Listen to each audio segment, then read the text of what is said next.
Hello, all of my friends. This is Marcel. I have returned yet again. So a couple of quick notes before I start my video. I feel horrible. I'm fairly heavily medicated, and for good reason. I went over to my mother's house, which is about a 5-hour drive, to kind of fix things up and help her out a little bit. I don't know if any of you have watched my older videos, but she's suffering from, well, basically the later stages of liver disease. So she's not doing too hot. And she's at that point right now where she can't do a lot of basic living things, like if something breaks, she can't fix it. Well, I went over there to fix her washing machine, and as it turns out, she hasn't been able to clean her cat's litter box because of the weight or because of just the inconvenience of having to deal with it. Rather, she was buying new litter boxes and filling them up, and they were stacking one after the other. By the time I got to them, they were all completely filled. You couldn't even really see litter in them anymore. It was all just cat crap. Well, when I went to clean all that up, none of her vacuums worked, so I had to use my old shop vac, which I'd left at her house. And that thing didn't have a proper dust protector, and it was late, so no one was open that I could go buy one. So as I'm vacuuming, all of this litter and dust and cat feces and all this stuff was floating in the air. I was breathing it in. I tried to open up the windows and the doors. It's cold over there. So the house was freezing and I was sucking all that stuff in. Dust mask didn't help. Nothing helped. And I have felt like garbage ever since. So either all of that tore me up or weakened my immune system, or I just caught a cold when I was over there. Maybe I got unlucky, but I have been miserable ever since. So for today's discussion, I wanted to cover the danger of nostalgia and how it can play a more significant role in the decisions we make moving forward in our lives than we would ever imagine. I've touched base on this lightly in some of my previous videos, but never pointed it out head on. I'd imagine that most, if not everyone, has had some kind of high school sweetheart or a girlfriend back from years ago that had a greater impact because of the new experience, because of the youth, because of growing up and learning how to love around them. They say no true love is as strong as your first true love. No bond feels as unbreakable, and no pain is as great as when that love finally fails. Furthermore, as we grow into adulthood and go about our daily lives in the years past, we often think fondly back on the experiences we had when we were younger, if not for their novelty at the time, but rather the joy that youth does bring in of itself. Finally, when it comes to looking for someone to talk to or someone to hang out with, it isn't uncommon to reach back for those we remember from our past. If nothing more, then we know what to expect from them. We know what to expect from their friendship or their relationships. We already have established bonds with them. It's easier to reconnect with someone than it is to reach out to someone new, to establish new connections. At least it is for most people. Feel free to disagree. I'm just speaking on what I've seen for the average. So, how does all of this apply to our ideology, to our movement? When I look back through old pictures of ex-girlfriends, and I remember the positive experiences and the time that I spent with them, it's easy to fall into kind of a mental loop and feel the same feelings that I did back in the past. I've already covered that in my video discussing memory, so I won't go too far in depth into it now. But as for how we interact with those people that we remember from our past, I have found, at least in me, and I'm wondering if anybody else has noticed this, I tend to treat people differently based on how I remember them and not what their current state is today. Allow me to explain. Say, for example, if I were to walk up to a stranger, if I were purple or blue-pilled again, and I were to walk up to a woman that I'd never met before and found out that she had 2 kids and a bunch of baggage, I would never consider dating her, at least in my current state. This is if I were to be dating again. Now take that concept and switch it. If that were someone that I knew growing up in high school or from my hometown, and they had the same children and the same baggage, would I make a separate decision based upon those circumstances? Say, for example, if I had a crush on them back in the old days, back when I was around them, to kind of validate that crush, to get closure on that interest that I had growing up, would I make a decision outside of what I would make if that were a complete stranger, even if the scenario were exactly the same with only the name swapped. Now, if you're kind of seeing where I'm going with this, take it a step further.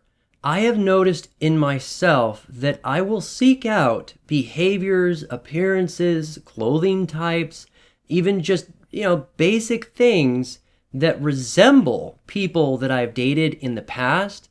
I'll try and find those things in someone that I freshly met and associate them in the same way that I did with people in the past, despite it being a completely new individual. It is fascinating how many connections that the mind can make between even inanimate objects and the period of time in which those objects were originally interacted with.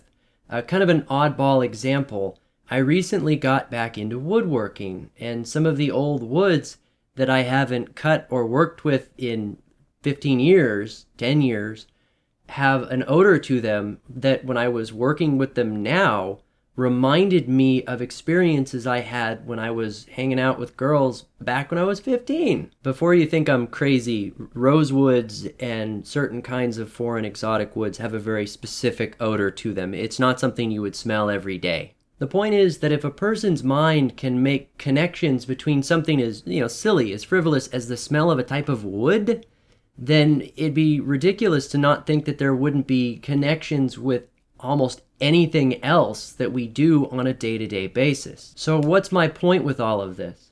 As we're going through our lives, we'll make connections to people we freshly met, to situations that come up based on our past experiences. And there's nothing wrong with that.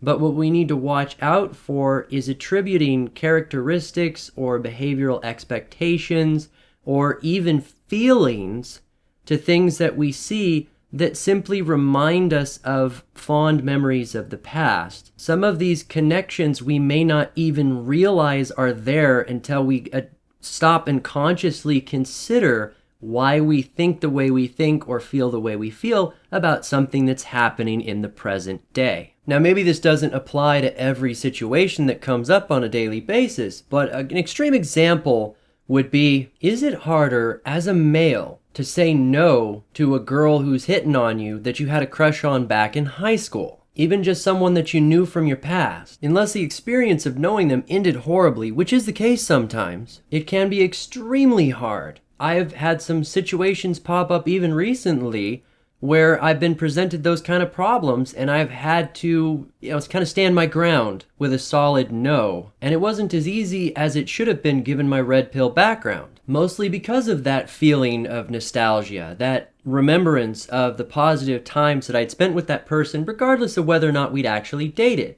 Those kind of situations can come up. Now, why I feel that's particularly dangerous for us as MGTOW is we're going to be moving forward in our lives and accomplishing a lot more because of our redirected focus. We are a lot more successful than we used to be.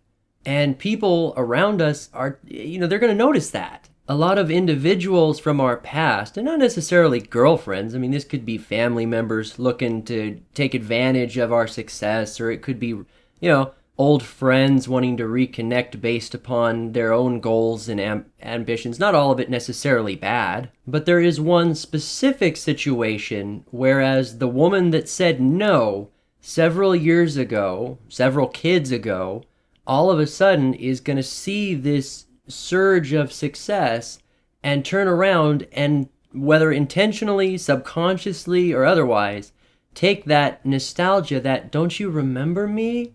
and twist it against us to try and get us back, to try and take back what they'd lost. Monkey branch back to us, in other words. And it's hard to look into that soft set of eyes and remember that they have baggage now. They have several kids now. And that livelihood, that possibility is gone from them. That they're not the same person they were before because of the choices that they have made. All of the same problems with none of the pre-existing advantages. But if you're anything like me, it's hard to strip away that history, that memories that's attached to that person that can be stronger than who they are in the current time. I don't know, let me know what you think down below. Have you experienced that yourself? I plan on making a video eventually on some really interesting conversations that I had with my ex-fiancée, the one that's living overseas. She has several children now and is still currently married, and yet has been trying to reconnect with me. And I find that fascinating and an excellent word of caution to anyone who's considering mail order brides, that even several years after, tens of years after, they can still potentially reconnect with exes or try to. And apparently a well-established marriage with strong family bonds in their current country means absolutely nothing if there's an opportunity to bail to a higher catch, to monkey branch out. I don't mean to tease you with the start of that story, but I am going to make a separate video as soon as I can on it. So let me know what you think down below. Have you noticed this too? I hope I was fairly coherent. Like I said, I'm kind of drowsy from all these pills I'm on. But I'm here. Let me know what you think. And this has been Marcel. Don't forget to like, share, and subscribe if you want to hear more.